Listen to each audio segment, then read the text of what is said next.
Eu cumprimento a todos com a paz do Senhor. Podemos assentar? Pode sentar. Eu estou feliz pela oportunidade que o Senhor me concedeu, agradecer a nossa irmã Cristiane, que nos fez esse convite, ao nosso pastor, que permitiu nós estarmos aqui. Deus abençoe, aos demais obreiros aqui presentes. Gratos a Deus nós somos pela rica oportunidade de estarmos na sua casa, para adorar ao Senhor, para sermos transformados pelo poder da sua palavra. Eu quero convidar você a ler, sentado mesmo, pode ficar sentado. Uma história muito conhecida da igreja, que está no Evangelho de Jesus, que Marcos escreveu, capítulo de número 10. Marcos, capítulo de número 10.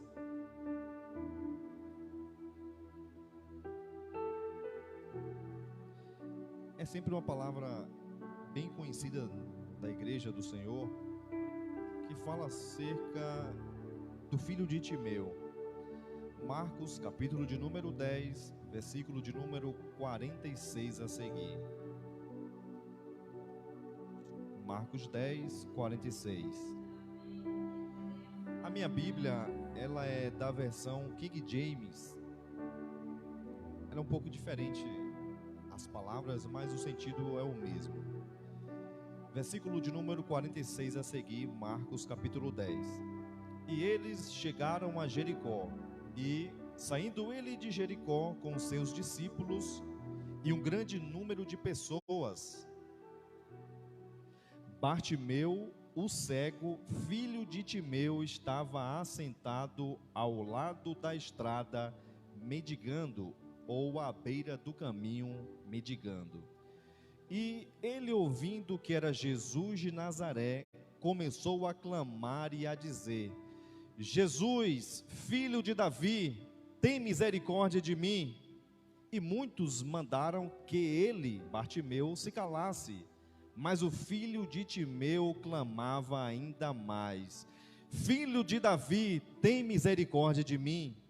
E Jesus, parando, ordenou que ele fosse chamado. E eles chamaram o homem cego, dizendo-lhe: Tem bom ânimo, levanta-te, ele te chama. E ele, lançando de si a sua capa, levantou-se e foi até Jesus. E Jesus, respondendo, disse-lhe: O que queres que te faça? E o homem cego lhe disse: Senhor, que eu receba a minha visão, que eu tenha vista. E Jesus lhe disse: Vai. Nós não sabemos se a causa da sua mendigância, atividades que fosse remunerada, nesse caso. Este homem, ele estava, a Bíblia diz que ele estava à beira do caminho, provavelmente desprezado pelos seus, provavelmente vivia à margem da sociedade, apesar de carregar o nome de o filho de Timeu. Mas o nome que ele era conhecido era chamado de o cego. É comum do ser humano atribuir aos que estão à sua volta alguma coisa que lhe traz humilhação, que lhe traz desprezo, desdém, né? Nós temos por hábito e de sempre, muitas das vezes, por meio da brincadeira, da chocarrice, né, humilhar alguém. Mas este homem, ele era um homem inteligente. Este homem, apesar de não enxergar, ele tinha uma boa compreensão. Ele tinha entendimento espiritual das coisas. A Bíblia diz que Jesus, ele entrava em Jericó. Quando nós lemos anteriormente esta passagem, nós podemos perceber que na entrada de Jericó, aquele homem que subiu numa figueira brava, Zaqueu subiu para ver Jesus passar. Jesus entra na casa de Zaqueu e estende as suas mãos de salvação naquele lar.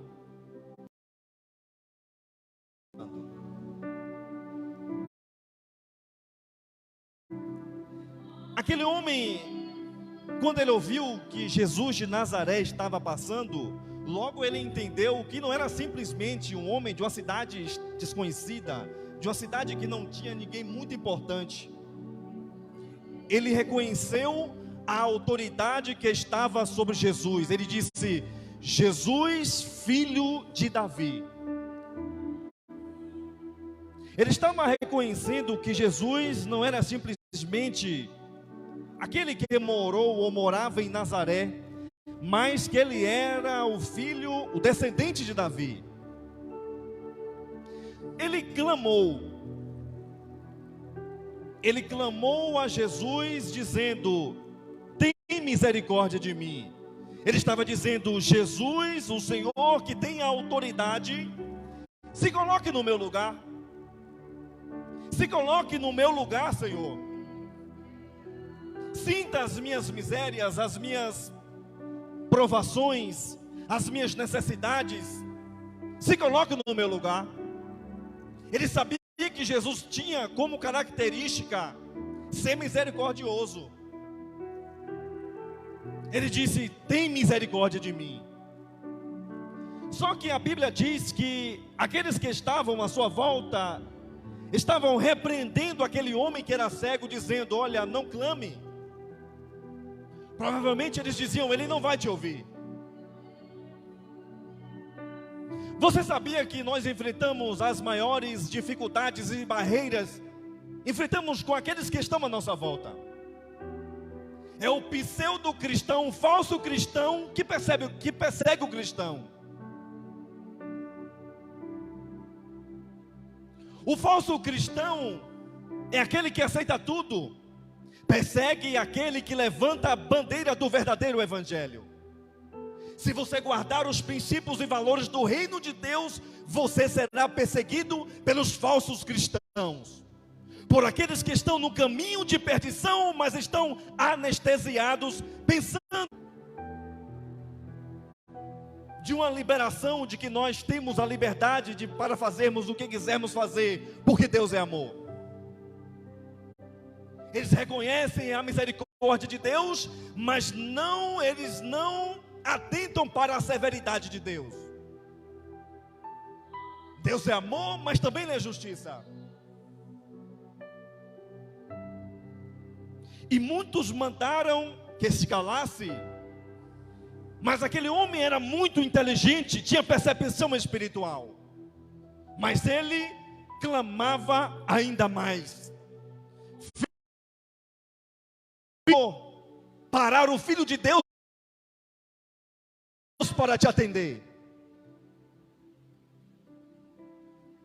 Jesus estava em movimento, estava saindo da cidade. E um homem, em meio às suas necessidades, através do clamor, conseguiu parar a Jesus e chamou a atenção de Jesus para si. Jesus, ele sabe e sente as tuas necessidades. Não há um outro ser humano que tenha capacidade de passar o que nós passamos e sentir o que nós sentimos. Só Jesus consegue fazer isso. Quando ele disse: Senhor, quando que nós tivemos passar fome, ter sede, estando nu, preso, e fizemos isso contigo? Quando vocês fizeram a um destes meus pequeninos. O que eles sentem, eu também sinto. Saulo, Saulo, por que tu me persegues? Não, Senhor, eu persigo as pessoas que dizem ser cristãs. Jesus estava dizendo: não, tu me persegues. Se tu toca no meu servo, na minha igreja, você está tocando em mim.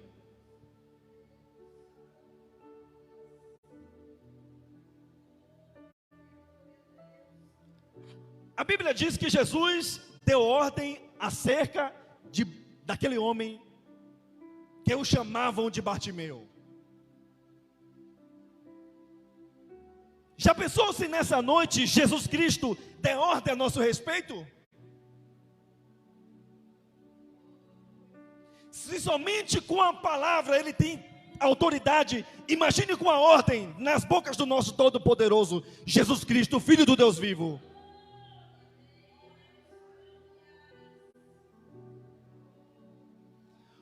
Com o pastor reverendo Hernandes Dias Lopes, ele diz que Deus não tem compromisso com a palavra do profeta, ele tem compromisso com a sua palavra.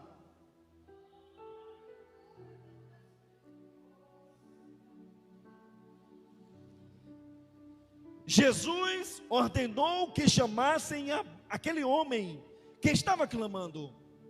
E a informação que chegou até aquele homem foi a seguinte: tem bom ânimo, levanta-te, Jesus te chama.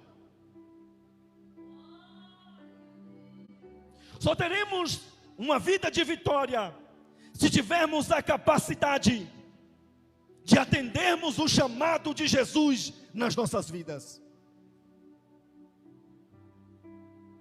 Talvez nós não temos tamanha percepção visual, física, mas se formos sensíveis nos nossos ouvidos, estaremos muito bem.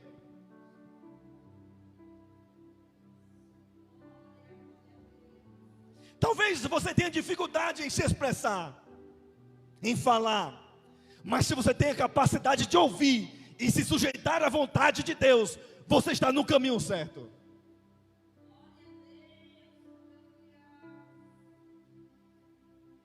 E aquele homem se levantou, lançou de si a sua capa e foi conduzido à presença de Jesus. Aí agora aquele homem, no centro daquela multidão, ele estava diante de Jesus.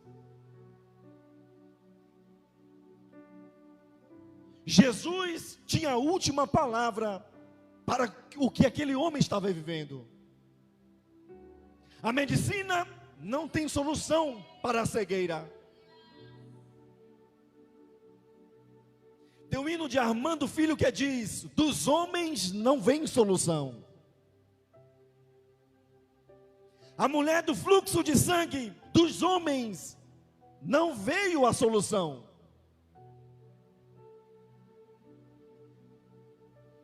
Para Bartimeu também, dos homens não veio a solução. Mas ele estava diante de um homem que era o Filho do Deus vivo. Dos lábios de Jesus saiu a solução para o problema que aquele homem enfrentava.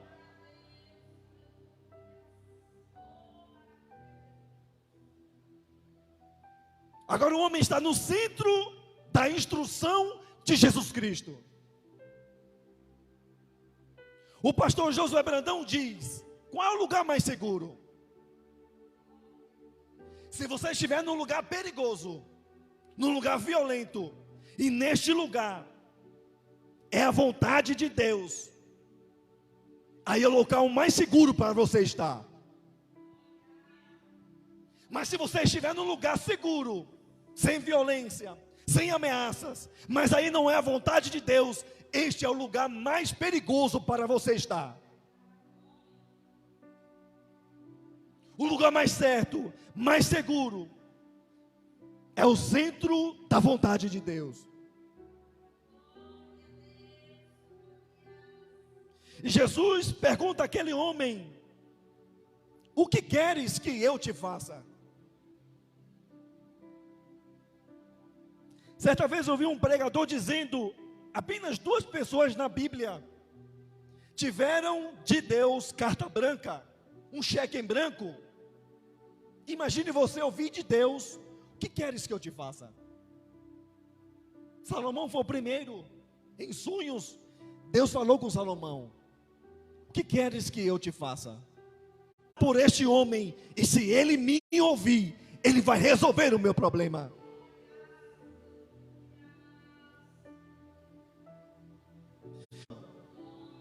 Jesus sempre vai respeitar a nossa decisão. Ele não é invasor, ele não nos obriga, ele nos apresenta opções, e com as opções, as consequências. Aquele homem pediu a Jesus que passasse a enxergar. Provavelmente era cego de nascença, a Bíblia não diz. E Jesus disse: vai no teu caminho, a tua fé te curou. Eu sempre fui um cristão meio assim, abusado com relação a milagres. Quando nós lemos na Bíblia, quando Jesus fala, a coisa logo acontece. Imediatamente viu, e logo foi estancado o sangramento. Nós percebemos em Jesus uma autoridade tamanha. Nós que somos cristãos e cremos no que a palavra de Deus diz, ficamos meio que entristecidos, porque nós não temos tamanha autoridade.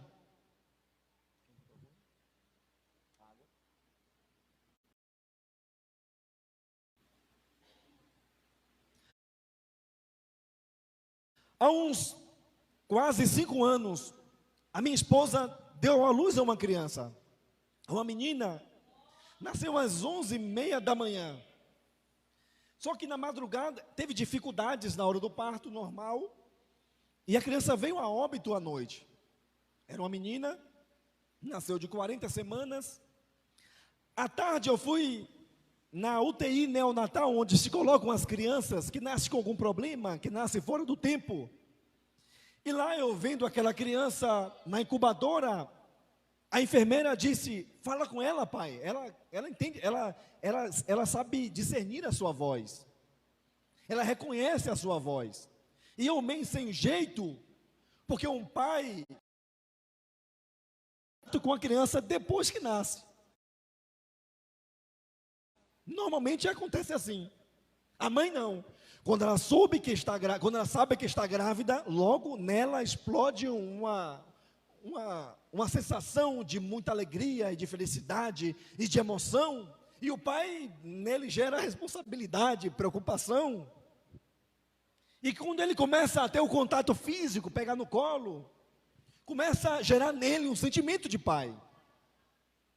E isso, eu vendo aquela criança respirando de forma mecânica, por aparelhos, e eu ali falando bem baixinho, usando a autoridade que há no nome de Jesus, a autoridade que há no nome de Jesus, mas nada via acontecer. Aí nós ficamos numa guerra, porque nós queremos no Deus que faz milagres. Mas quando Deus não faz o milagre que nós esperamos, às vezes a vontade de Deus nos frustra. Ficamos frustrados com a vontade de Deus, porque esperamos um resultado e colhemos outro resultado. Aí eu vi que nós não temos tanta autoridade assim como pensamos, que o que falamos nem sempre acontece. Uma coisa é certa: aquilo que Deus fala, Ele faz. Aquilo que sai dos lábios do Todo-Poderoso, Ele garante e cumpre. Se Deus falou, Ele vai fazer. Aí aprove Deus levar aquela criança. Aí o meu sogro nos disse: Deus está aprovando vocês porque Ele confia em vocês. Se nos afastarmos de Deus, nós é que perdemos. Nós é que necessitamos de Deus.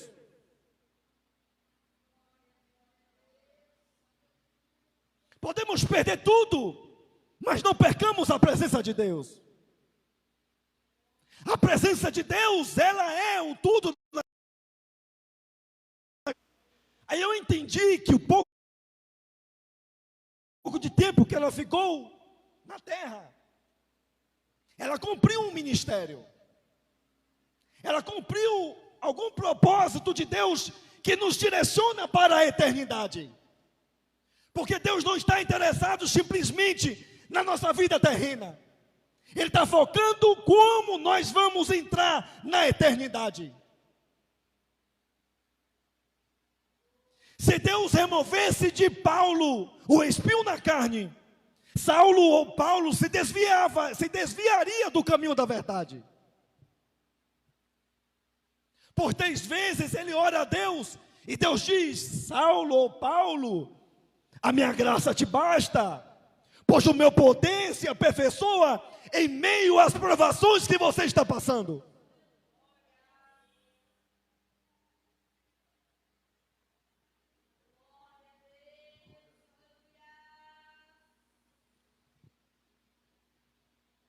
Aí eu lembrei muitas das vezes da passagem dos jovens na fornalha de fogo ardente.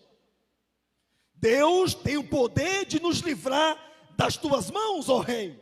Mas fica sabendo, mesmo que ele não nos livre, nós não iremos nos prostrar diante dos teus deuses.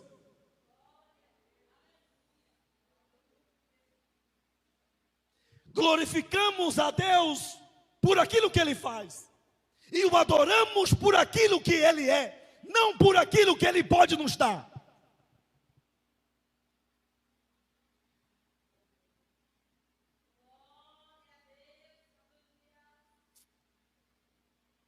E na mesma hora, a palavra de Jesus teve efeito. E logo viu e seguiu a Jesus pelo caminho. A parte mais importante dessa passagem está no final. Recebemos de Deus milagres, bênçãos, prosperidade. Deus ouve as nossas orações, nos livra das aflições, dos problemas. E depois de Deus nos atender, o que nós iremos fazer? Seremos melhores no caminho? Aqui fala de vida eterna, de comunhão com Deus.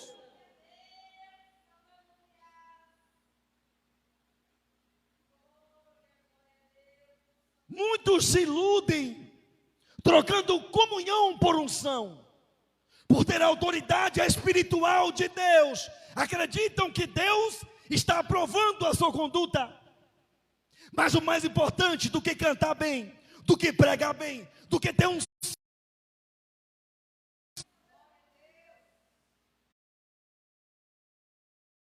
Não somente agir como Jesus agiu, mas reagir como ele reagiria, ou como ele reagiu.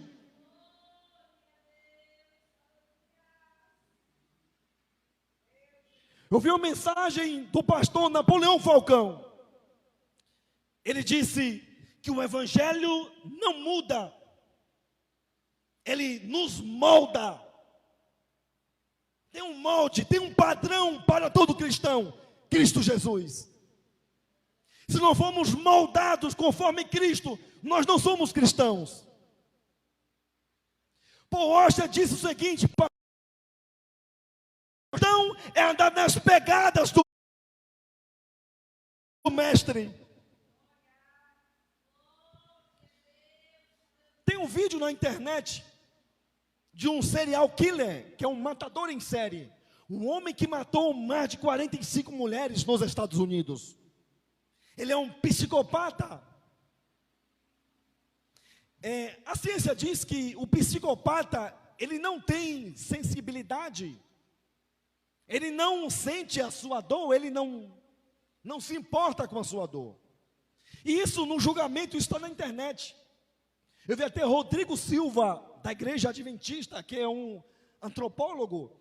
Ele disse o seguinte, que aquele homem foi levado ao júri popular nos Estados Unidos. E ele, depois de 20 anos, foi preso. Matou mais de 45 mulheres. E naquele momento do julgamento, as pessoas estavam ali dizendo que o odiavam. E ele olhava para as pessoas com um olhar de desprezo, não estava nem aí. Ele é um psicopata, ele é um sociopata, é um louco. E uma mulher até mesmo com ira, com ódio no coração. E um homem, um velho, um cristão, foi diante e disse para aquele homem: muitos aqui odeiam o Senhor, mas eu não lhe odeio. O Senhor matou a minha filha. O Senhor, eu sou um cristão, ele falando, o Senhor me desafiou a colocar em prática o mandamento mais difícil, o de perdoar. E eu lhe perdoo, sinta-se perdoado. Na mesma hora o homem abaixou o seu olhar, abaixou a cabeça e chorou. Veja o poder que tem o amor de Jesus no coração humano. Aí Rodrigo Silva diz: a graça de Deus nos capacita a fazermos o que o velho homem não consegue fazer. O poder que tem o Evangelho de Jesus Cristo, de modo que um psicopata foi atingido por este amor.